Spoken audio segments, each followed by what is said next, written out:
Retour sur le plateau de TV Finance et Boursorama et on retrouve tout de suite Eric Galliègue, le président de Valquant Expertise. Eric, bonjour. Bonjour Bogdan. Vous allez bien?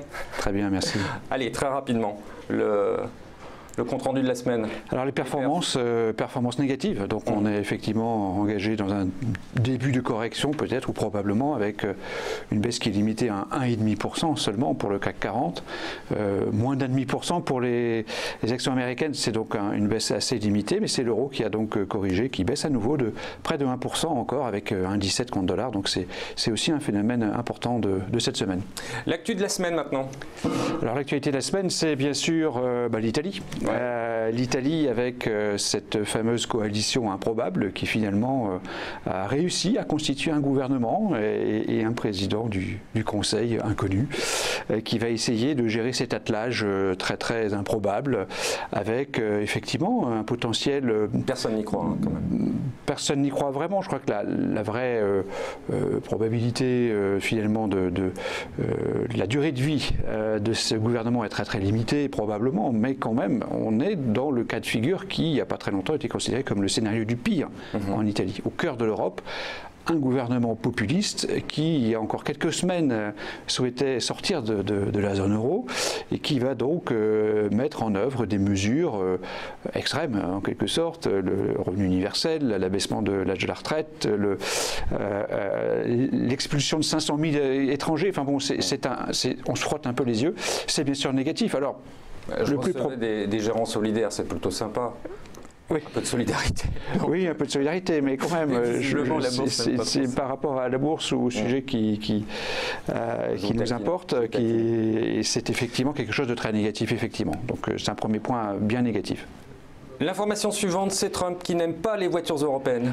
Alors oui, M. Trump à nouveau, il revient régulièrement, on a toujours du mal à bien gérer le personnage, c'est d'ailleurs l'élément essentiel, c'est-à-dire qu'il est totalement imprévisible, on le savait depuis le début, mais là ça devient un petit peu grotesque, puisqu'effectivement il accuse finalement le secteur automobile mondial de mettre en cause la sécurité nationale, ce qui est quand même un petit peu stupide, je crois que tout le monde est d'accord pour le dire, et que ce sont des mesures protectionnistes déguisées qu'il veut mettre en place. On ne sait pas où il veut aller vraiment, on ne sait pas s'il veut vraiment taxer les véhicules japonais, allemands, et s'il veut donner un coup de main donc à l'industrie américaine qui souffre effectivement comme beaucoup d'autres industries.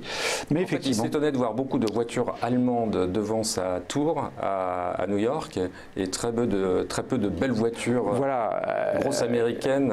Alors, devant les tours françaises. C'est un peu comme en Italie. Il a un peu raison quand même. Disons, par rapport à sa position, à sa posture de président des États-Unis d'Amérique, c'est une remarque qui a fait du commerce finalement. Alors s'il y a autant de voitures étrangères aux États-Unis, c'est parce que les clients américains les achètent, parce que M. Trump lui-même achète des voitures étrangères, hein, on le sait. Donc voilà, il y a un petit peu de stupidité là-dedans, on se frotte les yeux. Voilà, un petit peu comme en Italie. C'est négatif, bien sûr. Alors, le risque augmente, le marché financier lui-même, pour l'instant, n'accorde pas grande importance à tout cela, pour l'instant. Et alors, le PMI français, on se frotte les yeux ou pas? Alors, on se frotte moins les yeux, parce que là, c'est quand même des choses plus sérieuses et plus factuelles, effectivement. Donc, ces fameux indicateurs donc, des acheteurs dans les entreprises qui sont effectivement, qui se dégradent à nouveau. On le voit bien sur le graphique, on est bien dans un retournement complet de la situation macroéconomique en France et en Europe. Alors, il ne s'agit pas d'envisager le scénario du pire, mais quand même, le ralentissement économique du second semestre 2018 sera peut-être plus marqué qu'on ne l'imagine ou qu'on ne le craint aujourd'hui, notamment en raison de la hausse des prix du pétrole, mais aussi en raison de cette psychologie des acteurs de l'économie qui est affectée par tout ce qu'on a dit avant, que ce soit par M. Trump ou par la situation italienne. Donc tout ceci nous annonce un ralentissement économique significatif au deuxième semestre. Très bien. Les banques européennes déçoivent. Alors elles déçoivent, effectivement, en termes de bénéfices, on a eu quand même pas mal de mauvaises surprises. Elles ont déçu parce qu'elles ont eu des cotisations réglementaires très élevées, donc sur le fonds de résolution unique, notamment en termes européens, qui a pesé d'une façon significative, notamment sur les banques françaises. Il y a aussi l'annonce par la Deutsche Bank d'un plan drastique de restructuration, et puis bien sûr les banques italiennes. Les banques italiennes dont on sait qu'elles détiennent énormément de créances douteuses, et notamment aussi beaucoup de bons nutrients Trésor italien à hauteur de 20% de l'encours, ce qui est quand même assez considérable. Donc effectivement, les banques européennes déçoivent, c'est un gros morceau sectoriel des indices européens. C'est plutôt une mauvaise nouvelle, à nouveau. Allez, on fait la synthèse de la semaine. La synthèse est malheureusement négative. Oula, que des moins. C'est tout rouge. Ouais. Deux éléments politiques négatifs, l'Italie et M. Trump à nouveau. Les PMI flash qui se dégradent significativement, notamment en France. Et puis des banques européennes qui déçoivent et qui inquiètent effectivement d'une façon générale. Donc c'est -4. -4, c'est la plus mauvaise note hebdomadaire que l'on puisse imaginer pour l'instant. Vos recos dans ces cas-là?